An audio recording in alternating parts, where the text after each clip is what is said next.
Good evening, everybody. All right, and it's been a good market. Geesh. You could see when the Dow backed off over Thursday and Friday, they were hammer signals, bouncing off the 50, which kind of set up the prospect that if it opened positive after these hammer type signals, bouncing up off these moving averages, that we'd have probably a bullish uptrend. The fact that they gapped it up above the T-line and went positive is even more compelling that the bulls are definitely in control right now. Same scenario here on the NASDAQ. Got kind of a bullish doji sandwich with your doji gap up through this level. Guess the NASDAQ closed at an all-time high.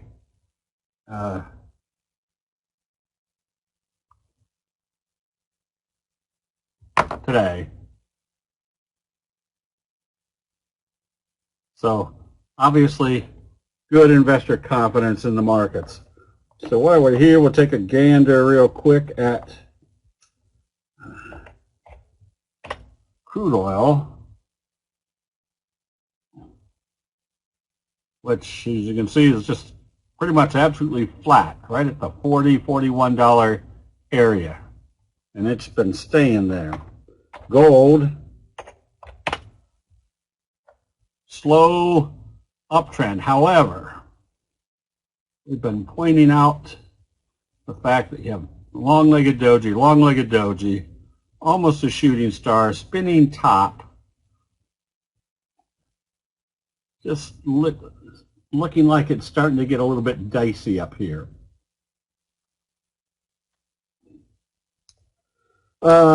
We were trading wheat today.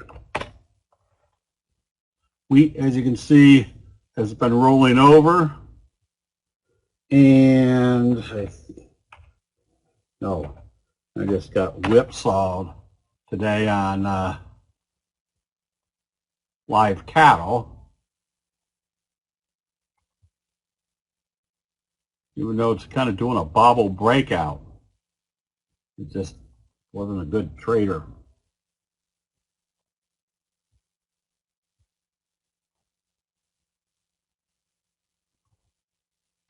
George, any signal is going to work better coming out of the oversold area. So any signal followed by a gap up is good. A left-right combo is, better in the oversold area. But remember, some of these signals can work on a pullback, and we're going to go through some of these today. A pullback that would be confirming that a J-hook pattern is setting up. So you like to see the signals come out of an oversold area. Obviously, a left-right combo in the overbought area doesn't mean very much, but they also are relevant in a pattern. We'll find some of those as we go through this. I can't think of any other commodities that are doing anything of any great consequence right now. The dollar has continued to drift lower. Might be bottoming out. Okay, so the ones that we recommended, is kind of that, what I call 2+2 analysis. Look at what type of signal we would have if it opened positive today. You have your bullish doji sandwich.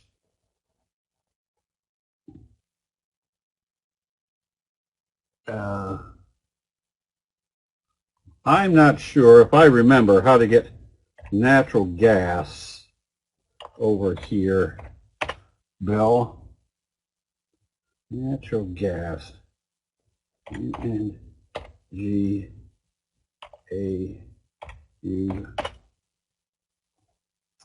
I haven't traded natural gas in so long. Oh, I'm typing it wrong. Natural gas, okay. So it broke out of kind of a fry pan bottom, trying to push through the 200. So natural gas is popping up. Yeah, so there's the, this is the September contract, and this is the fund. So yes, natural gas has gotten some juice in it. Okay, so back to the 2+2. If we see a signal right at a resistance area, and you can see the kind of the slow curve setup, 2+2 is very simple. If it opens positive, what do we got going on? First of all, you got your doji rule. It's going to trade positive. Second, you probably got your doji sandwich. This candle and this candle is going to be approximately the same, which means this breakout area is being broken out. So the reason I'm pointing this out is, first of all, we know that if it opened positive after a doji, there's an extremely high probability it's going in this direction. No, it's probably not too late to buy apps, because that's the signal telling you it's breaking out. Let me make this smaller.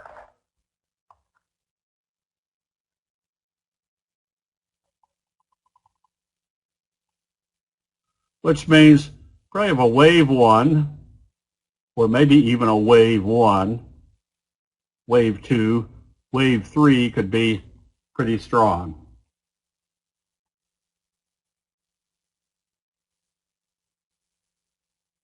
Okay, Sandy, is apps about to do wave 3? Yes.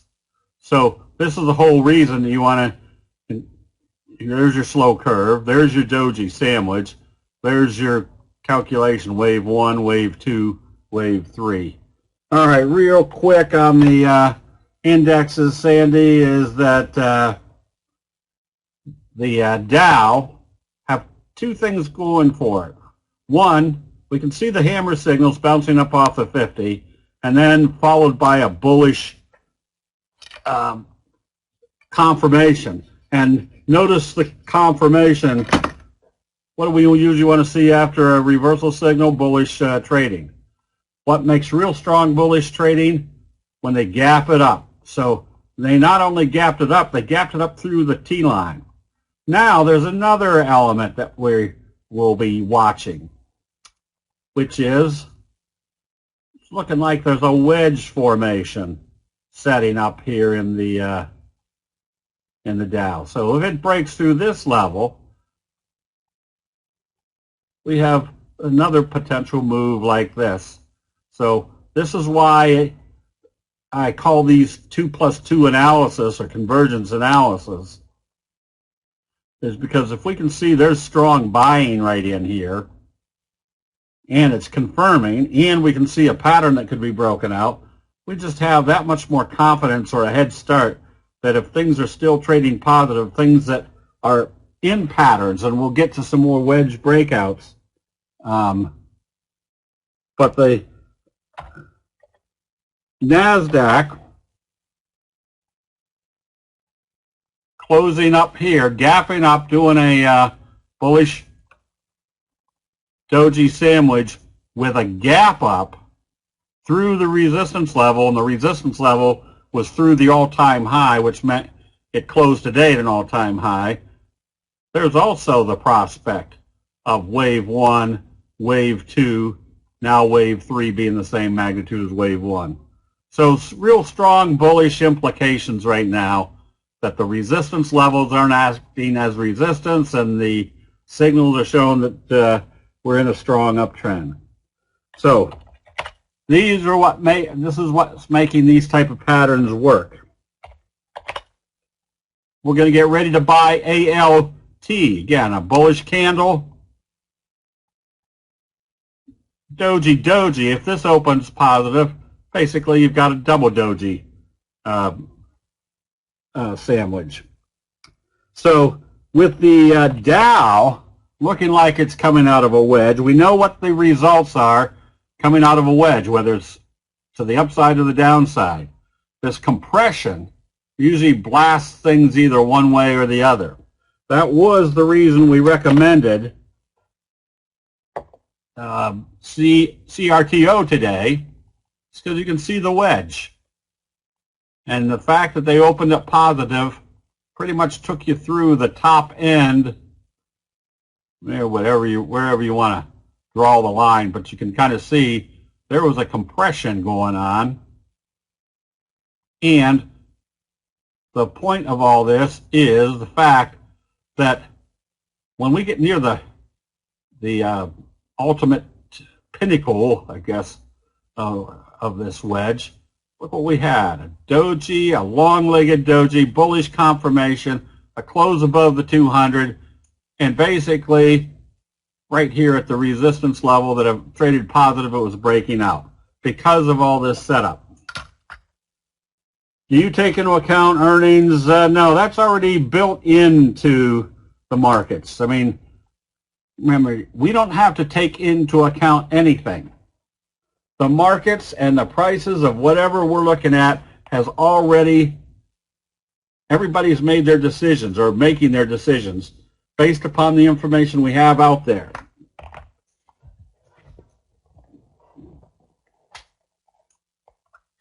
And that information out there is a lot of earnings coming in stronger than everybody's expecting. Or it seems to be the case, especially in the big ones, which we'll get to. So if earnings are good, with the expectations that we're going through this major shutdown, and there's still companies earning good money, that's just adding to investor confidence. So we got a wedge breakout. Same scenario on GSX.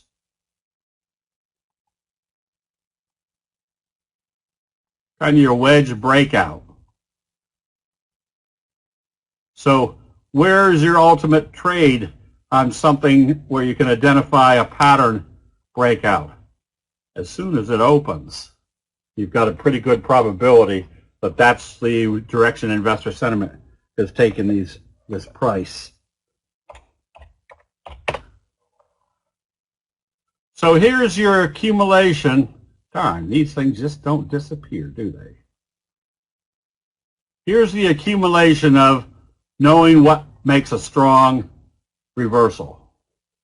Morning star signal, followed by a doji sandwich or your McMuffin, starts the uptrend. Another doji opens positive. Another doji sandwich. And what else can we conclude? Everybody knew that this was probably your resistance area right up in here. And they gapped up and went to it or even through it. What's that tell you when they're gapping up, when they know where the resistance level is? But they probably don't have very much regard anymore for that resistance level.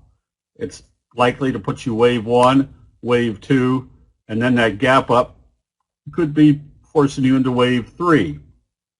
Now, they're announcing earnings tomorrow afternoon. If it goes up and does a shooting star, I'm closing it out. If it goes up and closes up here, I'll probably hang on to it. If it opens here and closes here, I'm closing it out, because remember, the candlestick signals are the accumulative knowledge of everybody buying and selling during a specific time frame.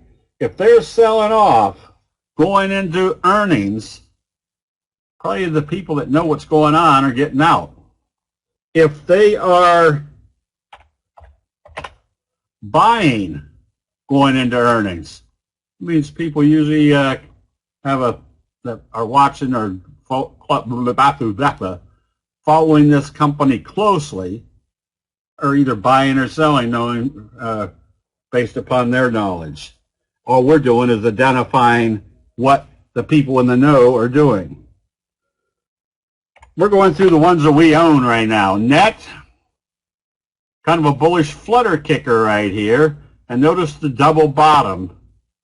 And where are we sitting right now on this doji? Right smack dab at this resistance level with stochastic going up. If this opens positive, that's got another strong breakout prospect. The other pattern that we like to identify are these slow curves. We remember we recommended SRNE again.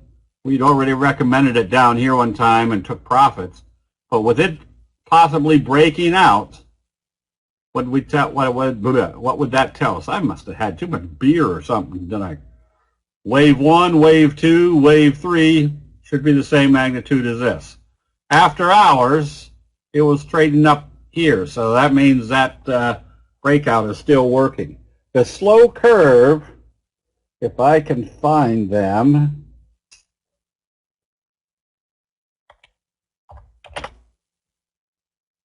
is what creates big price moves. When you see that slow curve, it's kind of a derivative of a fry pan bottom. The only difference is it usually occurs when the uptrend has already started.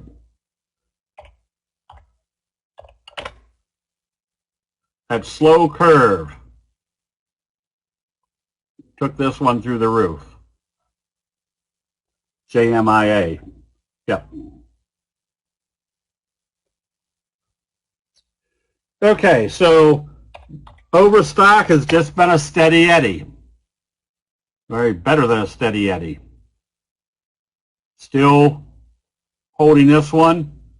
And how long do you hold this? Until you see a sell signal to close below the T-line, with the caveat that the further away it gets from the T-line, the more diligent you want to watch for a reversal signal. And notice that it opened today at the 3 T-line and went positive. So if you're trading above the T-line is important, trading above the 3 T-line is also very important. No, Philippe, all it does is just, which one was it? Just gives you that trajectory. And usually we'll have these type of signals, but just the fact that it was doing this slow curve, this is what is usually the results.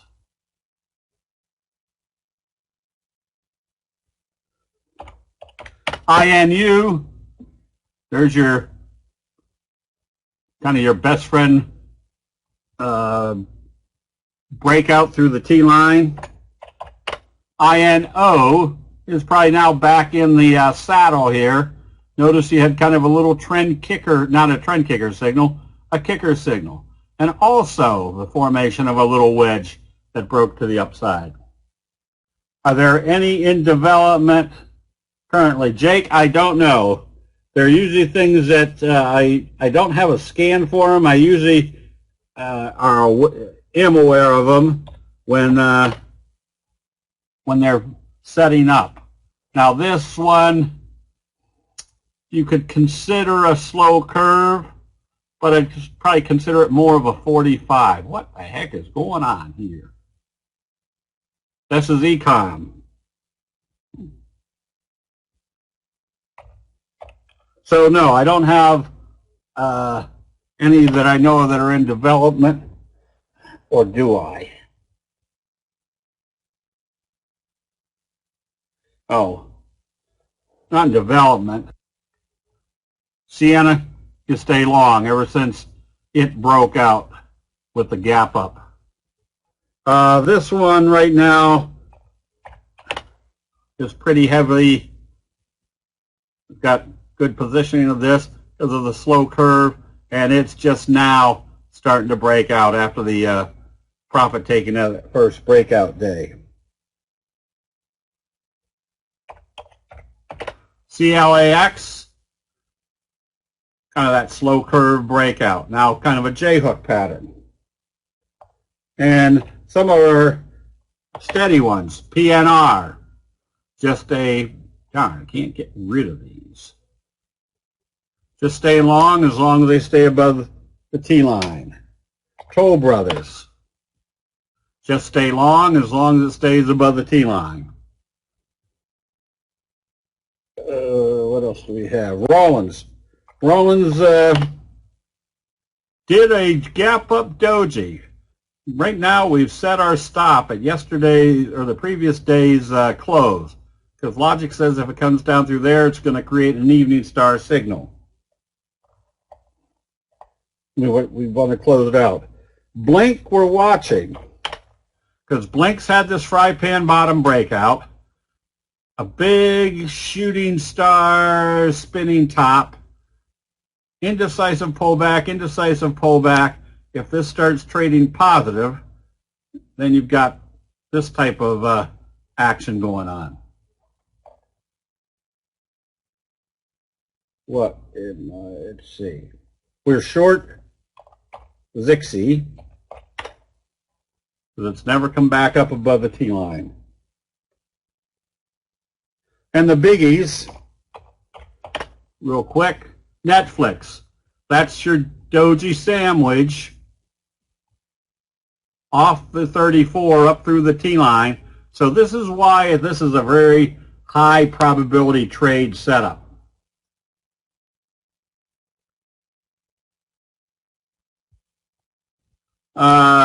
Jake, a slow curve and a J-hook pattern will be pretty much the same.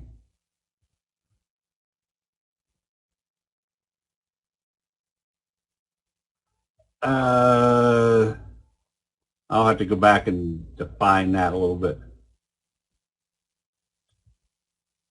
So if you see a big candle and a doji sitting right smack dab on a level that you identify, the T-line, the 50, the 34, anything, and it opens positive the next day, you want to be buying immediately.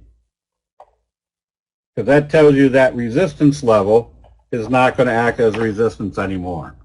So there are charts that aren't worth looking at. Amazon right now has absolutely no direction. So you wouldn't be trading Amazon. Apple came up strong but gave back a little bit. However, what do we expect from this fast price move? To put you right back into this trajectory.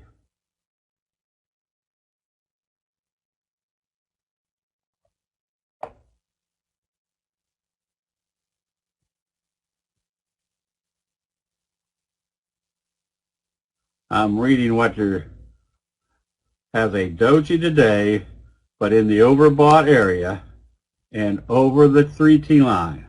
So if it gaps up or trades positive, is that something you'd buy when it meets the rules for possibly pulling out? Now, Jake, I'll ask you this rhetorical question. Why would you be buying up here?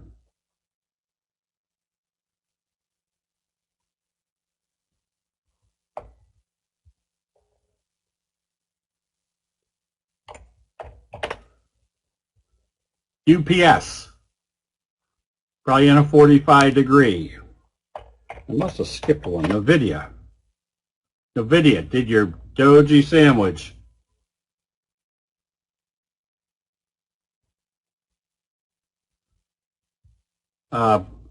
And look where it did it. Right here at the breakout level.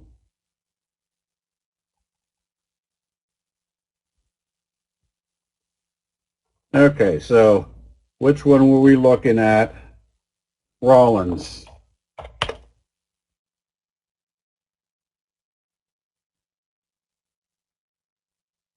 Just because it looks like it can be a doji sandwich doesn't necessarily mean this is time to buy. If you're long from, let's say, this bullish engulfing gap up and you're in the overbought area, what should you be thinking of now? When to see a sell signal? So no, you wouldn't be buying up here. And if you were thinking of buying up here, your first thought should be, it's way up here in the overbought area. Where should I have been buying? And I say that because it's hard when somebody says, oh, I've got a good profit in Rollins and it's still going. And everybody thinks, most people think, oh man, I need to get in that. It's currently working. And they all want to jump in. And I did that for too many times. And then when I started thinking, wait a minute, I'm in an overbought condition. I'm seeing a potential sell signal, a gap up doji shooting star in the overbought condition.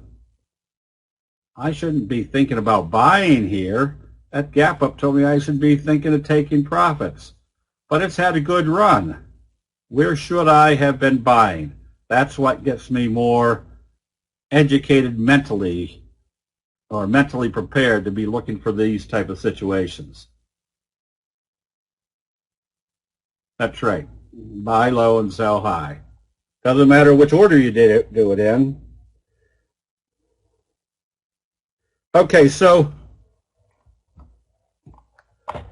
this is why I always come back to the basics, that you want to learn what your ABCs are, the 12 major signals. You want to understand what happens with the open of a doji.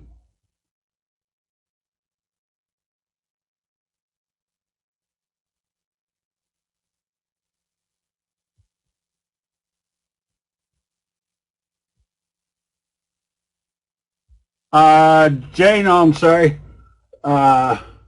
Jane saying, I remember you recently said the sideways market will continue unless the Dow comes back up above the T-line, which it did today.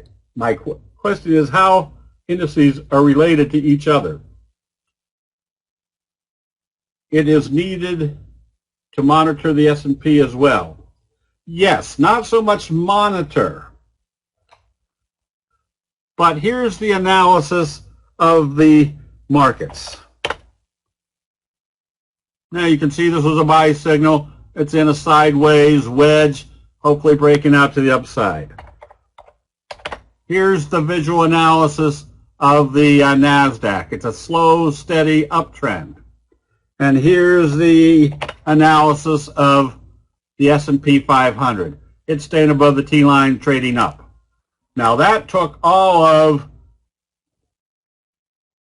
longer to analyze because I was commentating along the way. It would take approximately 15 seconds to analyze what all three indexes are doing. And they're all kind of moving in an upward direction. You can see 2 out of the 3, the S&P and the NASDAQ have been trading above the T-line. The Dow making the market somewhat sideways was because it was trading below the T-line, but not really going down. So that's why we kind of considered it a sideways market. Sideways market is some sectors are going down, some sectors are going up. The advantage we have is we can pretty much identify which sectors are going up and which ones are going down. So it doesn't matter which one you want to analyze. I analyze all three because within 15 seconds, I can get a general feel for just visually which way the markets are going. I can be more concise by knowing where they're trading based upon where they are compared to the T-line.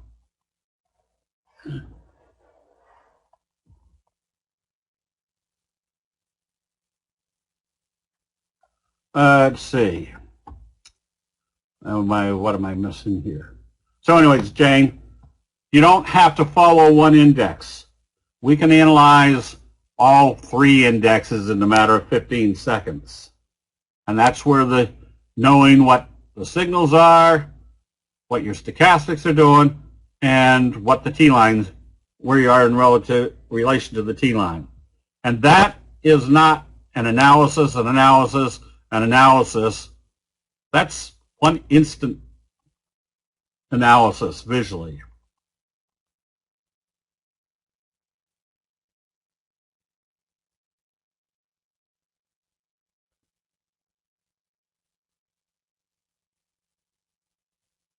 Will, that was a rhetorical question I always ask myself before Candlesticks came along. I would always ask myself, how come when I'm buying or you're recommending my clients to get into a position, as soon as we buy it, it goes down? That's because that's normal human reaction. That's why candlesticks work so effectively. They show you where most people buy, which is at the wrong end of a trend at the top. So if you're, now, does this market look like it's overbought? Definitely not. The Dow's been kind of moving sideways. Is the NASDAQ overbought? As you can see, the stochastics aren't anywhere near the overbought condition yet, and you can see what it's been doing, just a slow, steady uptrend. That's what makes this market strong, is the fact that it hasn't gone straight up.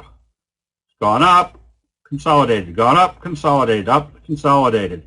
That consolidation is basically taking the exuberance out of the market, which means the market's moving up on a calculated basis. Okay, so we got way off track, but that's kind of trend analysis.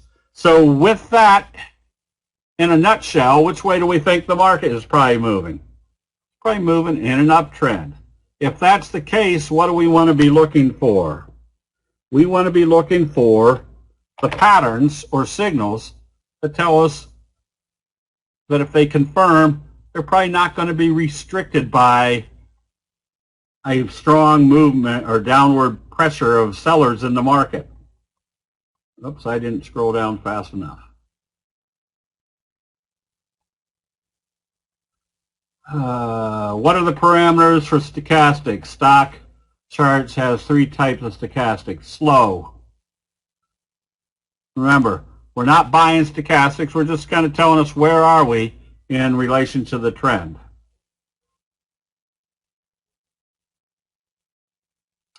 How would you play the Russell? Well, I usually very rarely look at the Russell, but the Russell's usually going to follow the same movement as the NASDAQ. And there's one other one that I will watch. Again, looking at 4 or 5 indexes will take 20 or 30 seconds at most. So if we can see the fact that the transportation index is trading positive, it still comes down to a very simple analysis.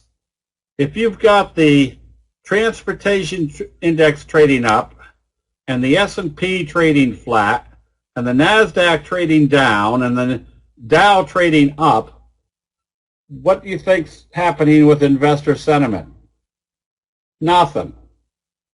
It's just shifting around in different sectors, which means the overall, whatever the current trend is still in progress. It hasn't changed.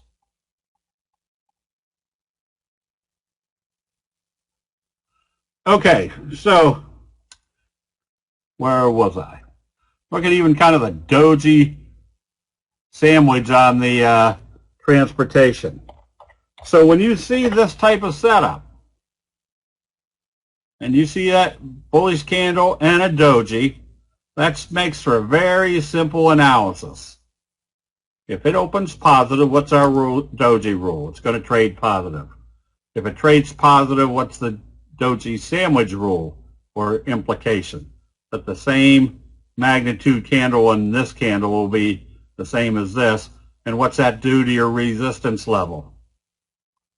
Tells you that resistance level isn't working, or it isn't acting as resistance anymore, that more than likely you're now in a new wave because you've broken out into new territory. EIGR, a big breakout with a doji sandwich.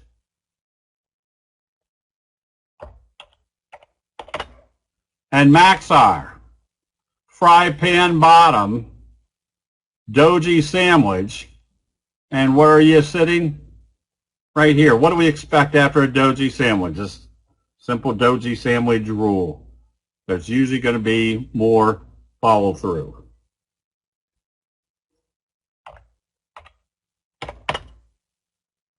Doji sandwich on CWW. What was this implication today? That resistance level is not acting as resistance. What was the strength of this doji sandwich? They gapped it up. Not only did a doji sandwich, but gapped it up doing the wave for the third candle, which if you cut out everything else, it's still a best friend signal. And what's the best friend signal tell us? There's going to be more upside. PBF, left-right combo, spinning top. If this opens positive, what do you got? A doji sandwich. Where do you think, even as a day trade, where your next target might be, even on a daily basis? Right up here to the 50-day moving average. So not only does it provide good swing trade setups, but even if you're just a day trader, you want to get in and out, you've got the capabilities of identifying the high probability trade setups. Why? Whoops, let's make this bigger. Same scenario. If this opens positive tomorrow, what can we apply to our analysis? 1, we've broken out through the T-line. 2, we've broken out through this level. 3, today's low used the 34 and the 50 as a support. And if this opens positive tomorrow, what can we assume? This whole area has been broken out. We're in the next wave, possibly of this magnitude. So the net result of these are not only do you have high probability breakout situations, but you have breakout situations that are going to produce extremely strong profits. Neighbors, this is the kind of the logical, that if they came up through the 50, came back, supported on the 50, supported on the 50, supported on the 50, then broke out from the 50, where do you think everybody's now watching? Right up here, which obviously in this case would be a decent percentage move.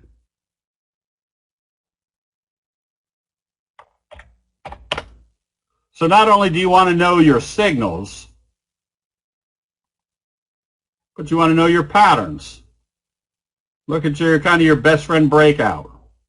Look at your hanging man, harami, selling. Now you're starting back up. What type of pattern is this setting up for? A J-hook pattern. Wave 1, wave 3. And so when we did our top rank signals and patterns training the other week, the one thing we pointed out or made very clear is there's about 18 very strong reversal signals and patterns. And you don't have to learn them all right away. Just pick out 4 or 5. There's a kicker signal. What's this one imply? You got wave 1, wave 2 of a J-hook pattern, and how does wave 3 start? With your strongest individual candlestick signal, a kicker signal. NVTA. Observe the obvious. Where did this one support? Right smack dab on the 34, and now did kind of a trend kicker signal up through the resistance level of the T-line and this downtrend. What do you suspect is happening? Wave 3 is about ready to start. So the benefit for me through the years was, once I learned which signals and patterns work with a high degree of probability. Now, not every trade is going to work, but I know when I put on a trade, the probabilities of being in the right trade at the right time are dramatically enhanced. So I know that every time I've got trades on,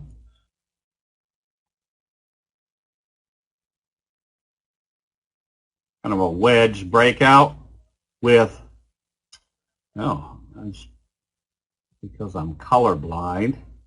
That's actually a bullish flutter kicker signal. And this is what makes this identifying this signal very easy.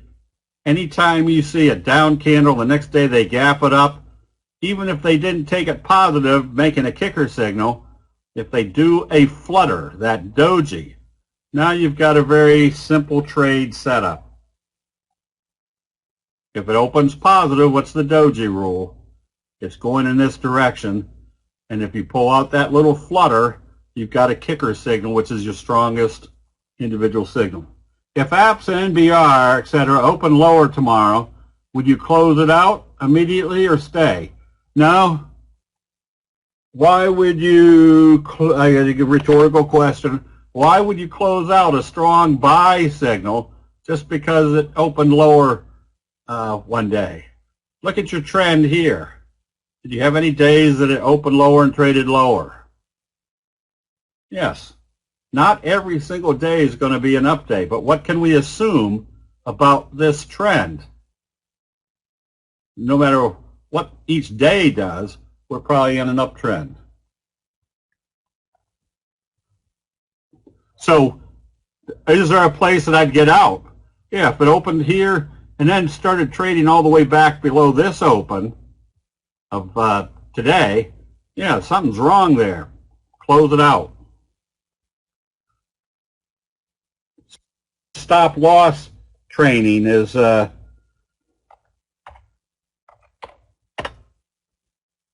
learning what spots to close out a position. There's another kicker signal on CNDT. Where's this next likely target? Probably at least back up to the 50 anyways. And plug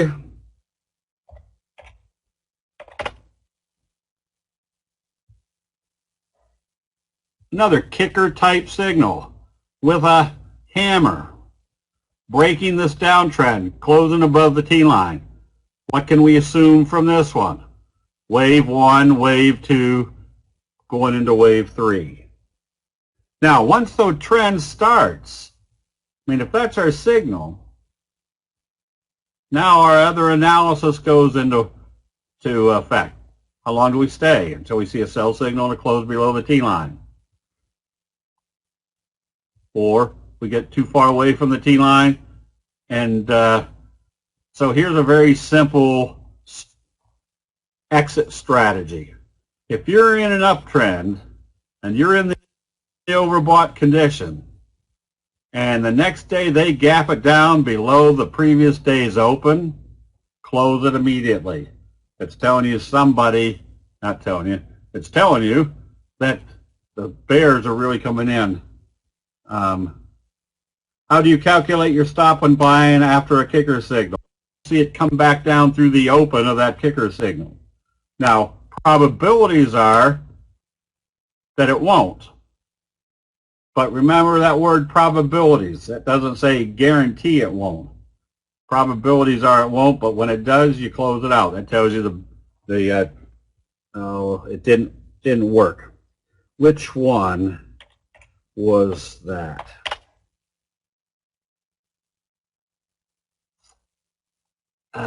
No, but that was just a kicker signal.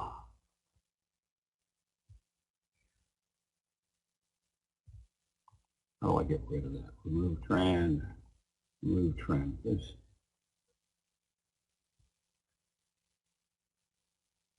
So here's that same scenario. If you're in an uptrend in an overbought condition and they gap it down below the previous day's open, I've discovered there's only one thing you do. You close it immediately.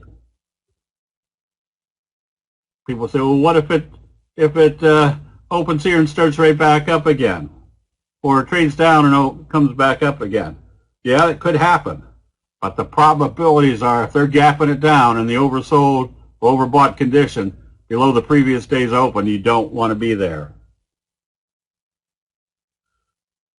CB, I have no idea. I have no idea what plug does. I have no idea what Bloom Energy does. I assume they're in energy. I didn't know. Oh, I forget. It was before they changed the name to Nikola. I mean, we were in over here, but it was under a different name until they changed the name.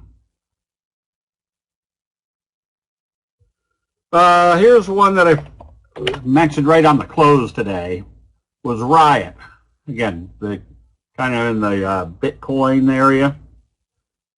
But it broke out, and look how it broke out. There's your fry pan bottom, there's your best friend gap up, and this is why I tell people, is Apple a grocer? That's right, and Shearing Plow is a farm implement company.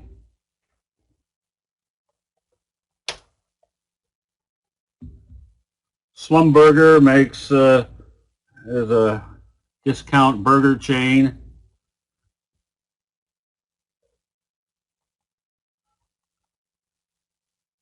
Was it VTIQ? Okay, yes, I couldn't remember what it was. So Riot is a fry pan bottom. Let's see, we did this one, showing you the slow curve produces this type of results. And then Vetco, you can see that's kind of the setup for a scoop pattern. And look what happened on the breakout of the scoop pattern. There's your doji sandwich. What do we expect from a doji sandwich? More upside. What do we expect from a scoop pattern? Slingshot effect to the upside.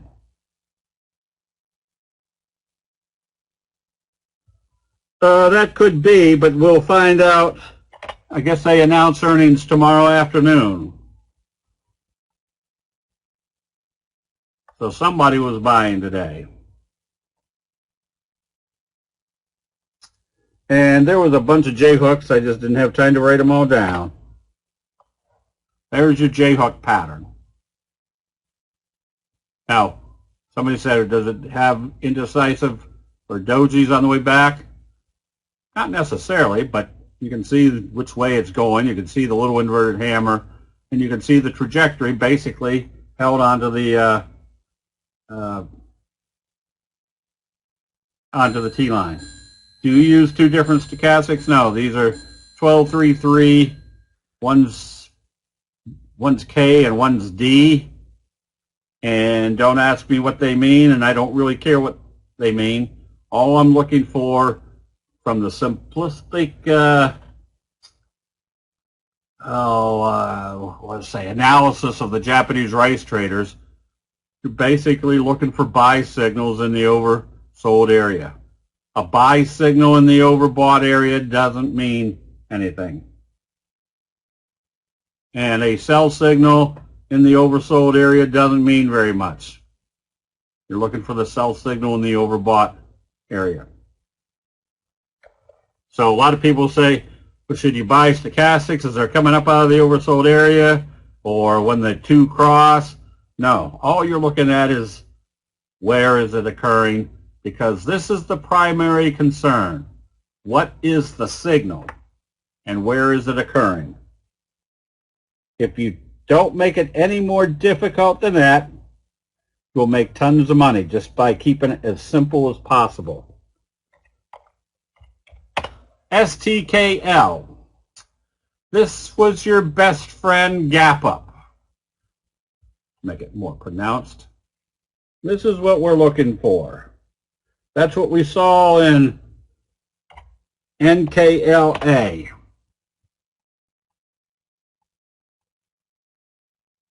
That was your best friend breakout. Somebody must know something. MXL. There's your hammer doji gap up. What's that implying? That's a max liner. Probably going to be back in this uptrend. This little signal right here is very relevant. Look what happened when it broke out, broke dicks out. That made for a very good trade. Trying to think which other ones.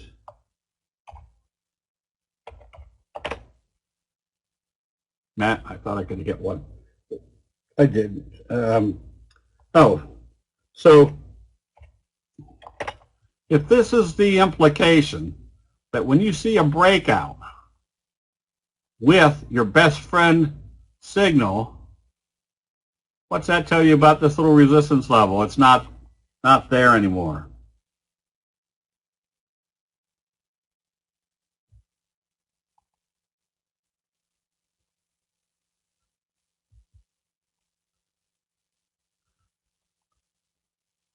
Whoops, I want to get that darn thing. Get off of there. That's what it there. Okay.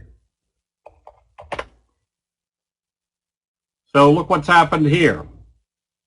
This is range resources. You pretty much draw a line down through their resistance level, and what they do. Off the T line, off the 50, gap up through the downtrend, opened above the T line, used it as support. What can you assume from this? You're in the next wave. Would you have sold Dix today? I actually sold Dix a couple of days ago, or maybe because it did this bearish Harami doji. Remember, if you see a doji in a multiple day pattern, that's more compelling than just seeing a bearish Harami. This is a bearish Harami doji. So we closed it out mainly because I had calls that were expiring. Oh no, they were expiring in August. But it pretty much told us that if they started trading weaker the next day, we wanted to be out of it because more than likely they were pulling back to the T-line. So John, yes, you would have been out of this because you have a sell signal confirmed and a close below the T-line, and the stochastics are starting to head down. So just logically ask yourself, is that showing any bullish strength? And obviously the answer is no. Take that money and go find something that looks more like this.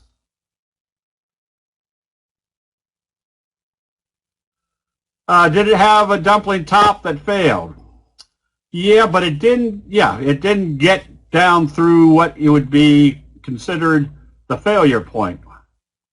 Because here's where it kind of started, and here's where it showed support.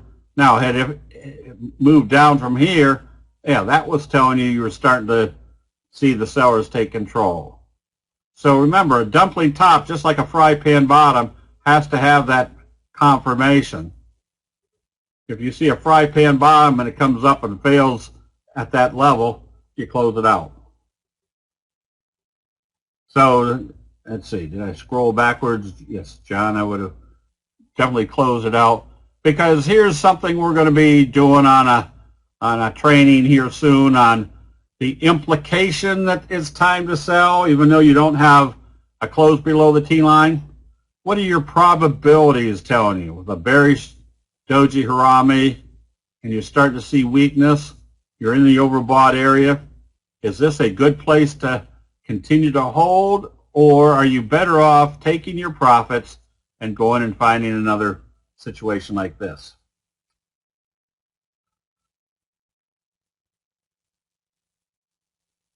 Oh, yeah, we discussed that earlier, Jake, that you don't put a stop limit, you put a stop. So if I wanted to buy this one, if it traded above 41.20, that my stop said as soon as it opened above 41.20, it turned into a market order and it was buying me here.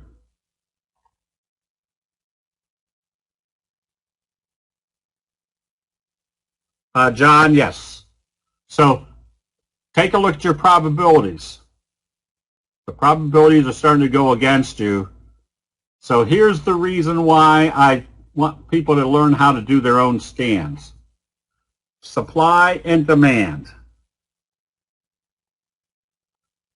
Because if I have something like this, and I have something that looks like this, what are my prospects for this? It could be heading down, profit taking, it could do a J-hook pattern, it could go sideways. We're up here in the overbought area. Even though I don't have a close below the T-line up to that today, it looked a little soggy. take that money if you've already got a profit and go find another chart that looks like this. We're not trying to maximize our profit on every single trade. We're trying to maximize our profit for the account, which means when the probabilities go against you, go find something where the probabilities are better.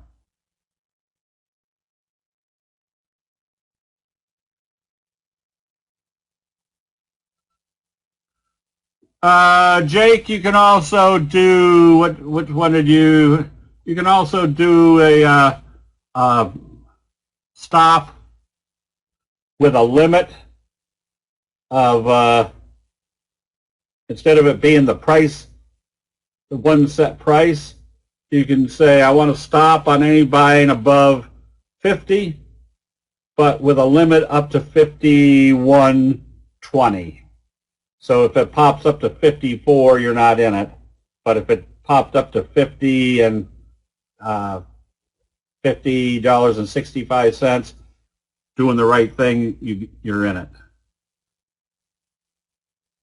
Okay, Michelle, that's the question that I always like to have somebody ask.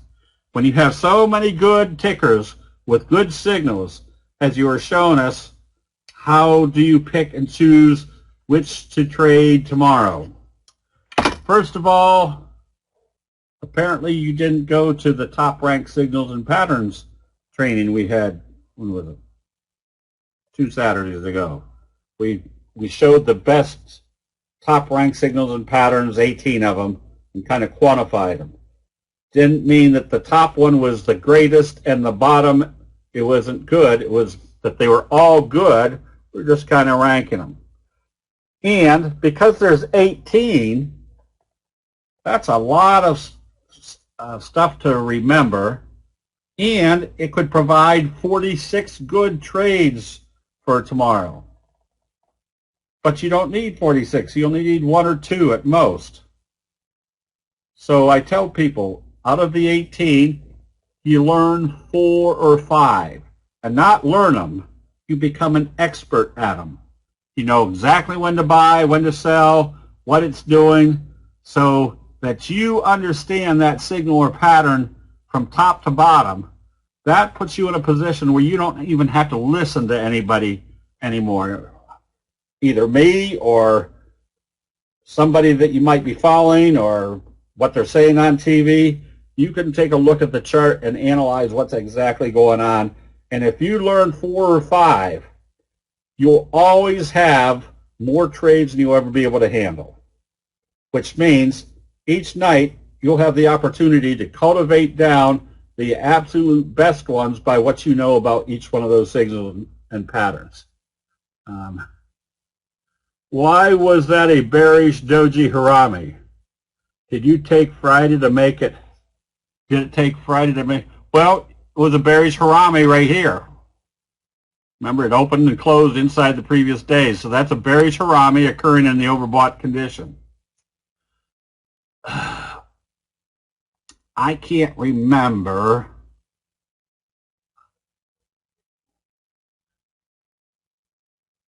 I can't remember whether I sold it on that day because I had options, and so I figured they were going to come back and at least test the T line.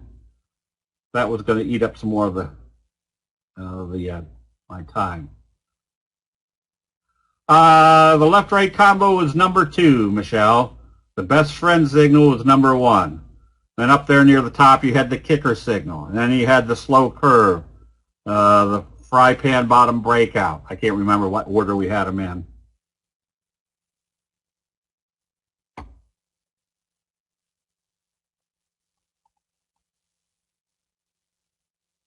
Yeah, where did E.F. Hutton go? I think it's the...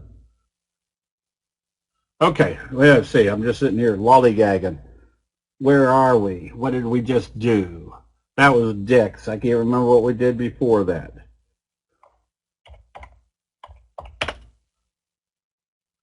So here's one that looks like the profit taking might be over. You can start buying this one. We did right, didn't we? Did I get down that far? Oh, yeah, I'm down further than that. Oh, I'm way down here.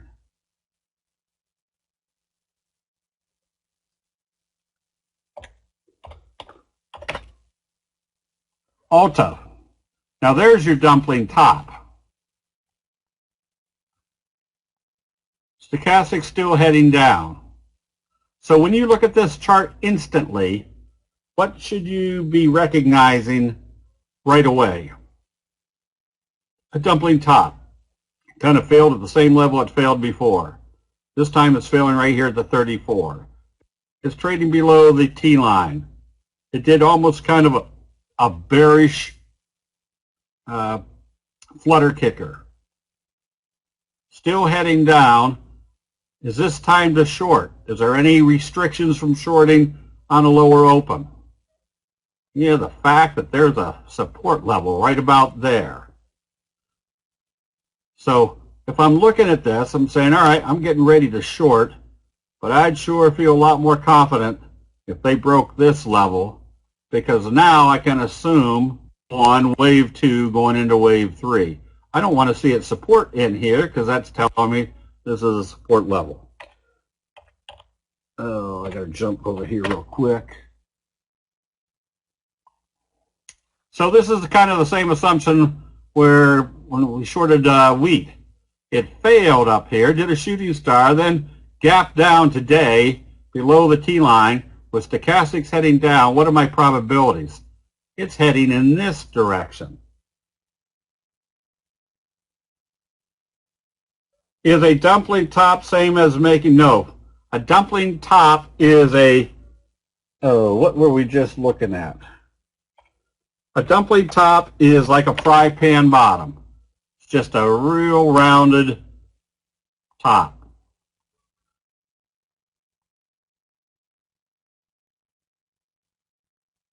What did we, no, I only have one fry pan bottom. Fry pan bottom is a kind of a junky, rounding bottom.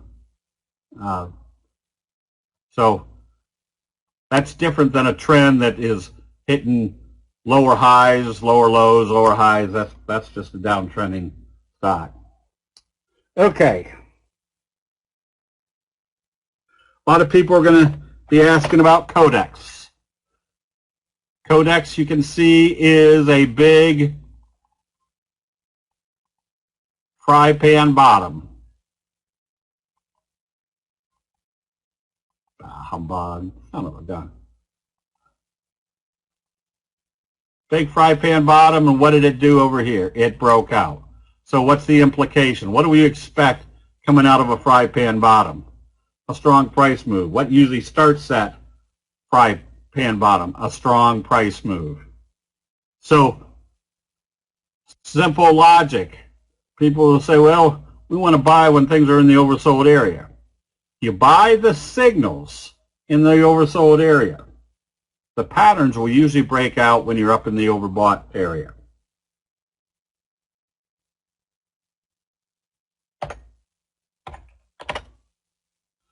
VNet, there's a nice little bullish reversal breaking out. You had not kind of a Morningstar implication, but that one's got the prospects of now going into wave 3. NVTA, kind of a little trend kicker right here. Where? At the breakout level. What can we identify here? Wave 1, wave 2, probably going into wave 3.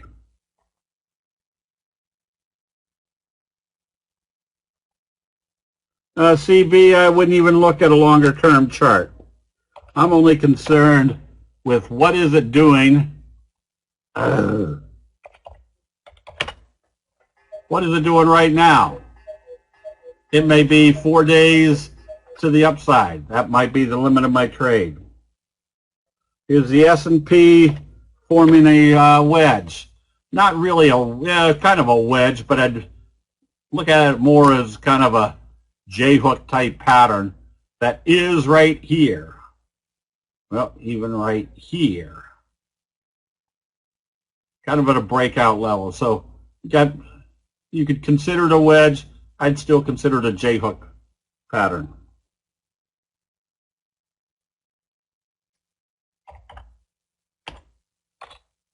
Is that the right one?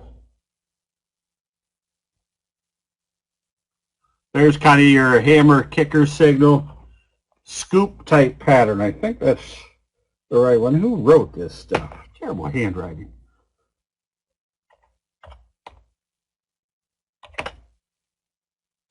Another J-hook pattern, BLFS. Oprah. Kicker signal starting the next wave. Remember, what we're looking for is the identification of a pattern setup and then the signals that may tell us that these are going to confirm that pattern. Are patterns or signals stronger? It's a combination, CJ. You can use the signals to confirm your patterns. You've got a couple signals like the best friend, which is a doji gap up, or the kicker signal, or the inverted hammer. Very strong signals. But then you also have patterns, like the J-hook pattern that's even stronger when it's a bobble pattern, meaning the first wave resists at an obvious resistance level, pulls back to a support level, usually the T-line, and then does a J-hook pattern up through that resistance level and moves up a lot stronger. The reason that a bobble pattern is more relevant than a J-hook pattern is because everybody can see where it resisted and where it's breaking out. EQT, you can see where the resistance level was. You can see kind of the J-hook pattern. You can see the inverted hammer. What's the implication? Probably at least heading back up to test the highs.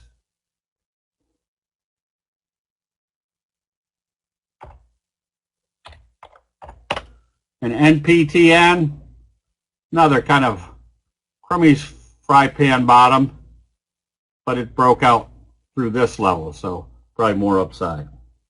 So ideally, you only trade when there's both a candlestick signal and a pattern. No, well, ideally, that's not ideally.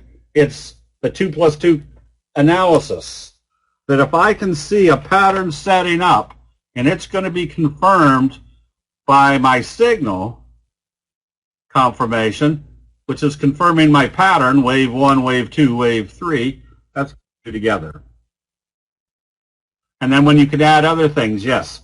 Convergence analysis is when you can add a bunch of things all in one visual. Darn, there was something.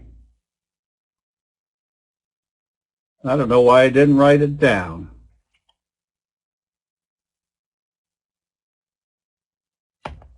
There was something.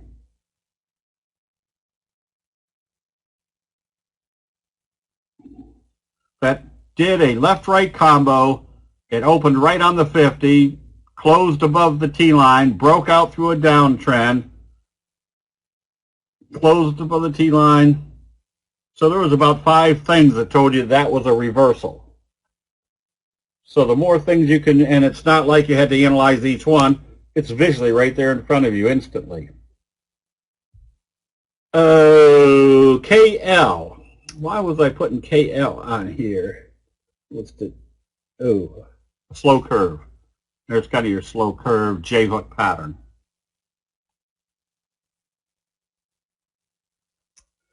Okay, I guess that's about all I got. There's just a number of good trade setups. So there's a bullish engulfing signal. There's kind of a setup for a double doji. If this opens positive, what type of trading day can you think you might have? Maybe one of this magnitude. If it closes up here, what type of pattern do you have setting up? J-hook pattern.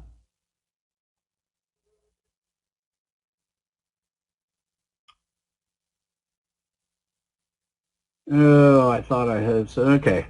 I guess that's about all I got. The reason I tell people to learn your patterns is we know what a classic pattern is. A J-hook pattern, setting up, I wouldn't be afraid to be buying Pulte home at 45, even though you're in the overbought area, because that would give you a J-hook pattern. Classic pattern. What's a classic pattern? What's a prerequisite for a J-hook pattern? A strong price move, a pullback. Notice, and again, when I say notice where it pulled back to, it pulled right back to the T-line, a level that nobody has on their charts, except us. So the fact that it hit a natural support level and started back up gave us that extra clue that if this started trading positive, we got a J-hook pattern. And why is this called a classic? Because what comes out of a fry pan bottom? A strong price move. What's the prerequisite for a J-hook pattern? A strong price move. What do we expect if it goes into wave 3?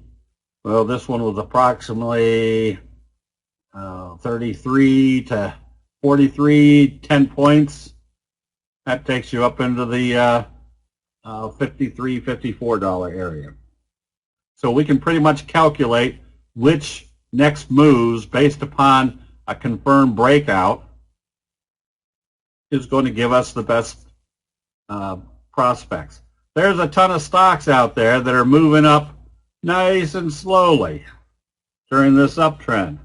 What we're looking for are the ones that are going to move fast in this uptrend, or basically we want to make hay while the sun shines. Okay, so is there any general questions on candlesticks?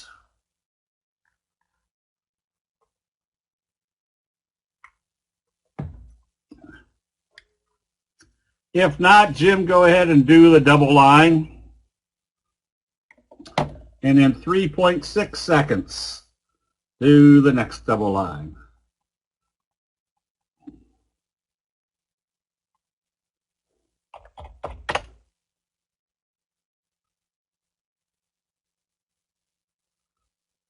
There's your classic pattern setting up. Fry pan bottom. You can be buying this one on positive trading.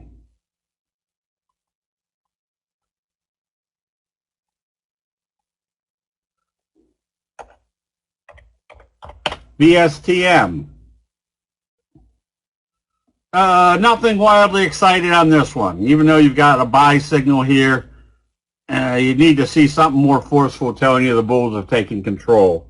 Toll Brothers, you're still in an uptrend. You stay long as this has had kind of the bobble breakout. You just stay long as it stays above the T-line.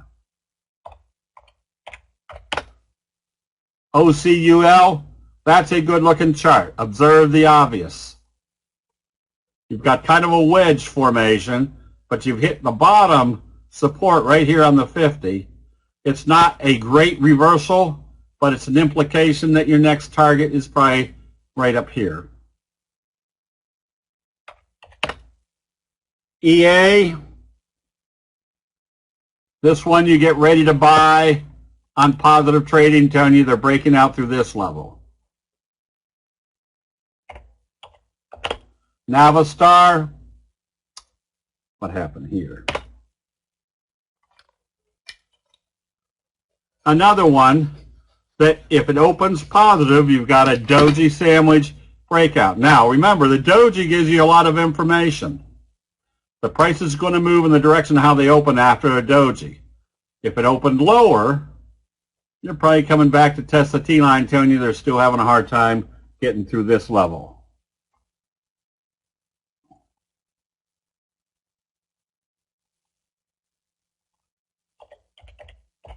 ADSK, nothing. Flat as a pancake, even though it has bounced off the 50. I'd probably wait for it to break out through this little downtrend. APT, you can get ready to buy this one, breaking out to the upside. It would be less of a buyer, it'd be more of a holder though. And as this hunts Huntsman. Not a great chart. If I was short, I would have covered the short position, but I wouldn't be long or short this one. That's just not a real good looking chart. And C,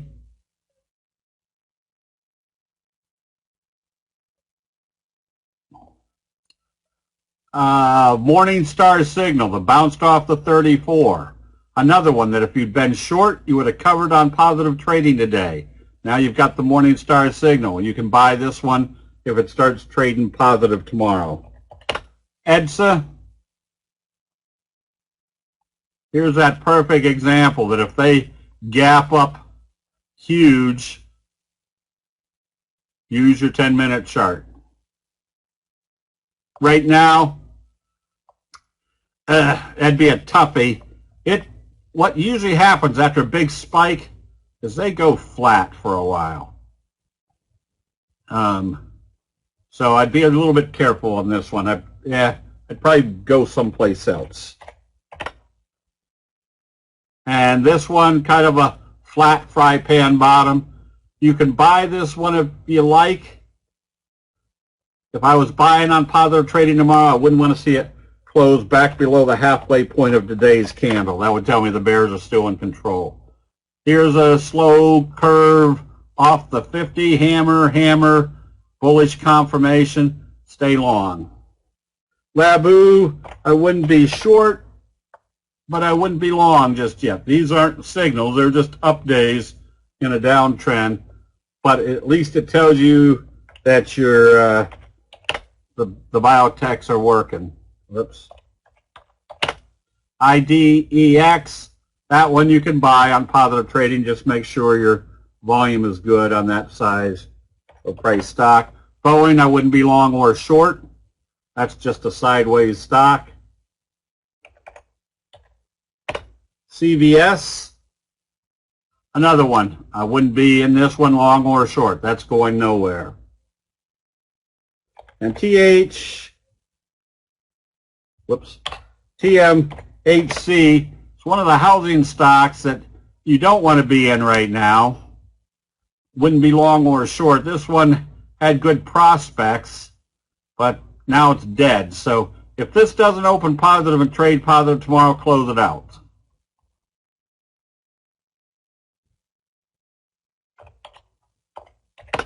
Cars, stay long.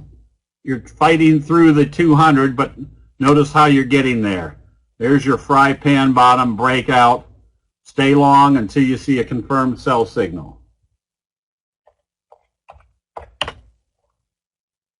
Arco, nothing. Would not be long or short this one. No direction. And CREG,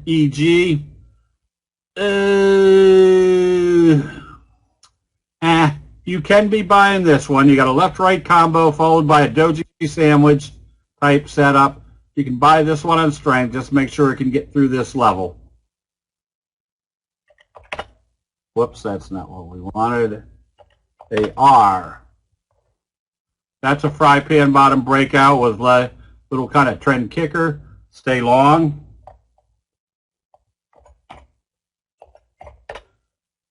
BHVN. This one, if you'd been short, you would have covered the short today, but you wouldn't be going long yet until they can get through the T line, and then pretty much want to see it get through the 50 and the 34. Dominoes. Nothing there yet. Wouldn't be long, wouldn't be short. ZI. Whoops. ZI.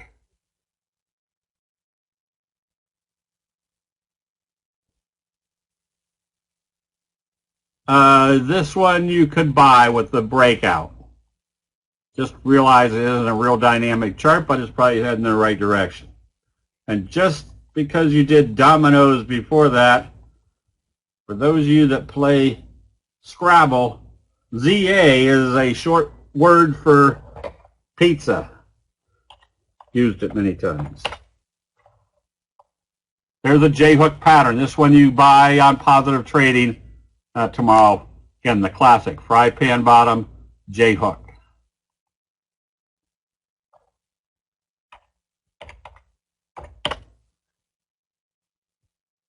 Urine. That's got to be a bad draw. Have your symbol urine. Stay long as this stays above the T line.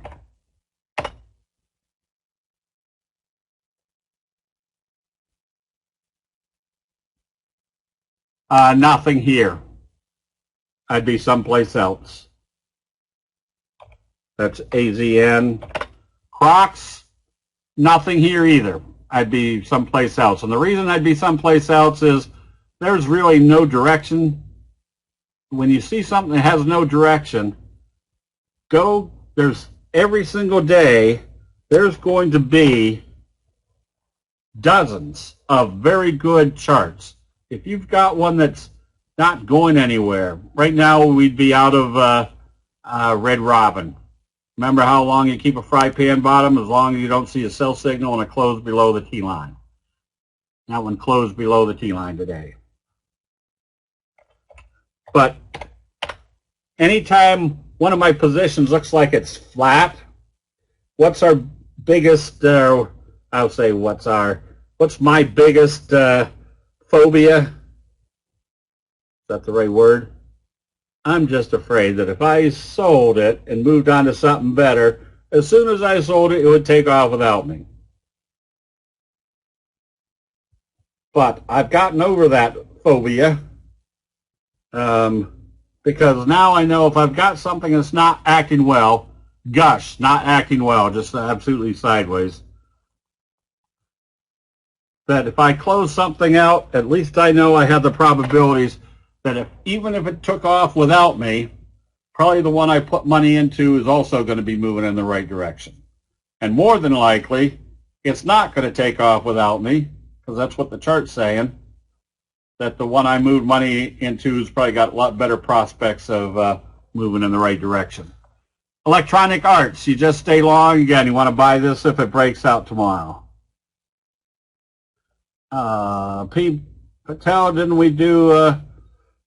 we did all these. Tree. Nothing here yet until they break out through here. So if you've stayed long, you can stay long, but it needs to get up through that level. AQST was acting strong going into the close today. Another one that's used the 50 as support. For some reason, I don't know, that trend line could have come from anywhere. But you can buy this one on Positive Trading, but I think they're reporting earnings tomorrow. So you've got to see what they're doing going into the close. This one has to open positive to tell you that it's continuing its uptrend. If it opens lower, you've got kind of a triple top in here. APPN, another one that can be bought coming up through the 50.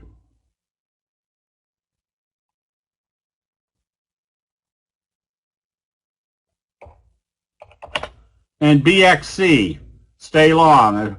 Doji sandwich, bobble breakout, stay long. You're in the overbought area, so put your safety stop here at today's open. Yeah, it doesn't mean as much up here. So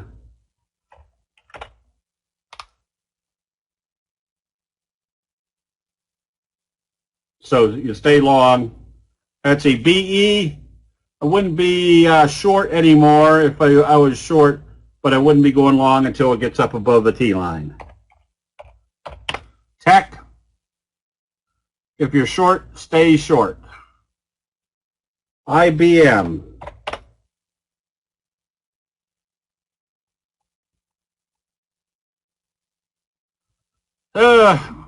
It's supporting it right here off the 50 with a hammer, hammer, hammer. If it starts trading positive, you at least know it's going to be coming back up here.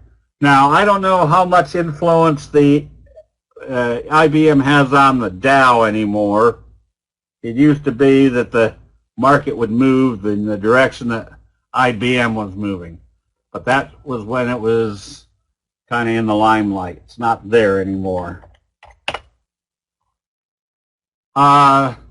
Sam, Boston Beer, you can see the fry pan bottom, the breakout.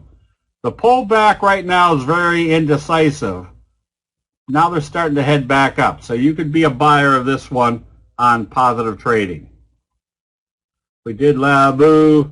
Matador, there's nothing there. Would not be long or short. And fuel cell.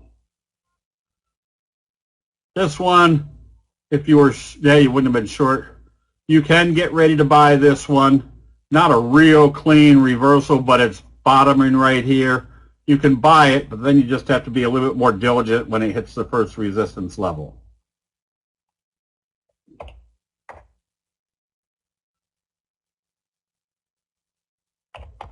IBKR. That's a J-hook pattern setting up. You can be buying it.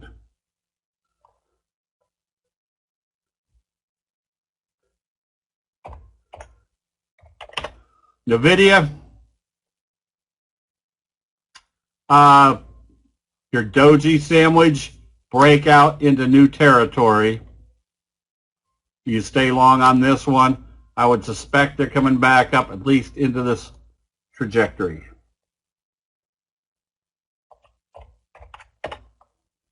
Sohu, you haven't seen a sell signal confirmed yet.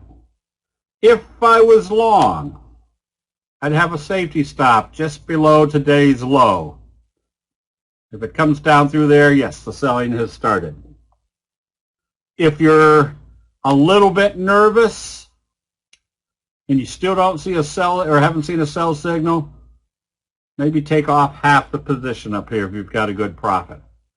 At least at that point, you're still, if it goes up, you're still making money in an overbought condition, a higher risk trade, but you're less exposed. You've taken some of your profits out of the trade already.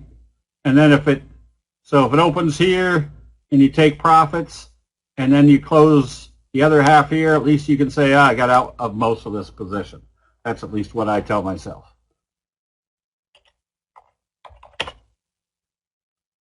ARCC, you can buy this one, especially if it comes up through the 50. And PSTI, good breakout. Expect a 45 degree. Bank of America is just a dull one to trade. Nah, I can't think of anything good to say about this one, Mark. I'd be someplace else. You do have a big fry pan bottom, but Bank of America has just never been a good trader.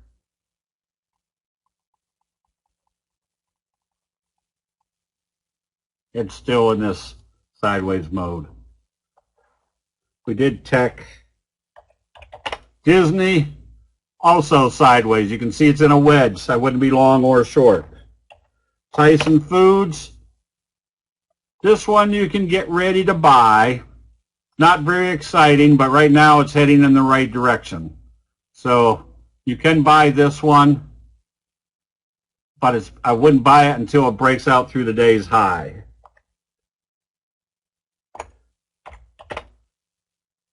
A-Bus, another one that has consolidated.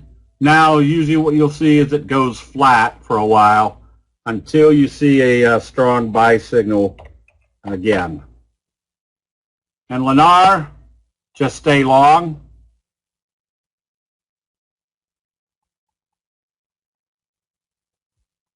SB, I'm sure we've done Netflix at least twice tonight. Netflix you can buy on this doji sandwich. FRTA, this one I always make sure I spell correctly. That one's not anything dynamic, but you can see the trend. You can see the fact they bounced off the 34. you can be buying it with the expectation you're still going to be in a steady uptrend. A cup and handle, no. Nah, nothing. Just kind of an uptrend.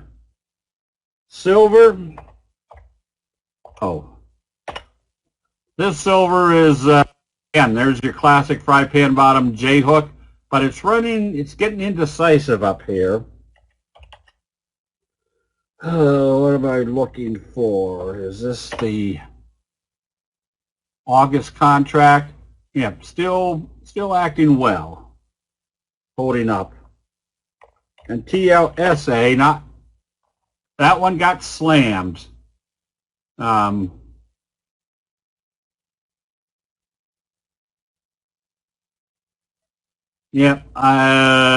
if you were stuck in this one, again, it had the classic pattern setting up, but that must have been earnings, I'm guessing, Milton. I would be gone now. You just have to, if you're in it, you lick your wounds and go on to something else.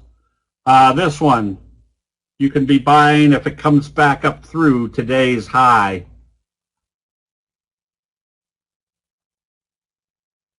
Time to buy again. Oh, Kendai, if it comes up through today's high, I would.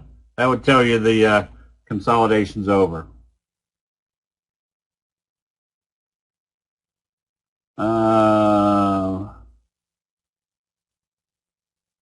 Oh, thank you, Jace.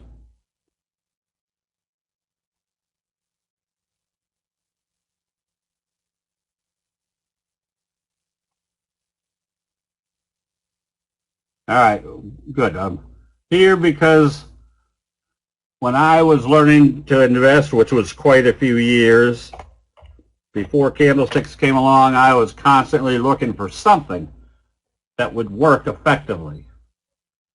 And I could never find it. So when I started getting good at Candlesticks, everybody was amazed that I could make money. And so it's a little bit of a boost to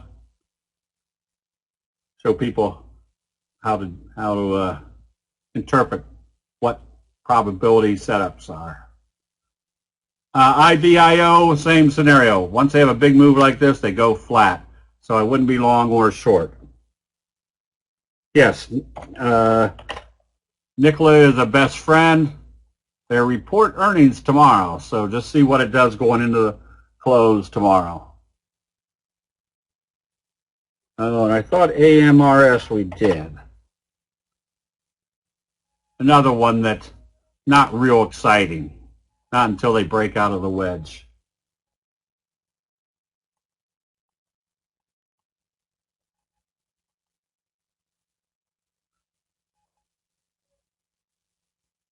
That's true too.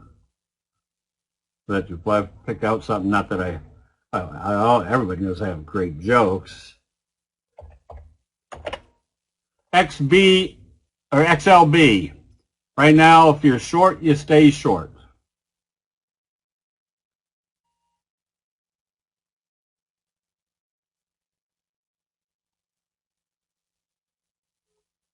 Would you short Amazon? No. Not in an upward market like this. I would just leave this alone. There's just no direction to it. Clorox. Nothing exciting here. You can stay long if you're long, as long as it stays above the T-line. Okay, Doug, looking forward to seeing you next, not this weekend, next weekend.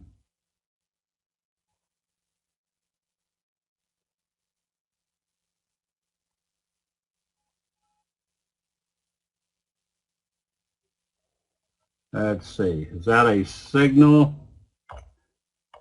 Jace, the only thing I can tell you is just stay here and learn.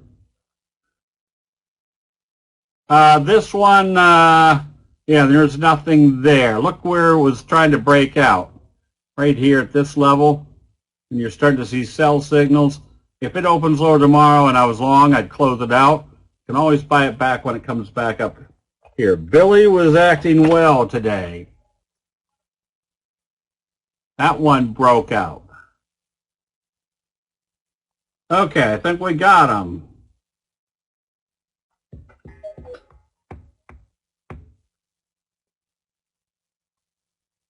If BGS opens lower, sell it. Yes, that's your shooting star. Stochastic's rolling over. It has to open positive and trade positive. Anytime you see the signals, get out, especially if you're up here in the overbought area. Okay, everybody. Hope we got some good insights tonight. We will see everybody bright and early tomorrow morning. We'll see you then.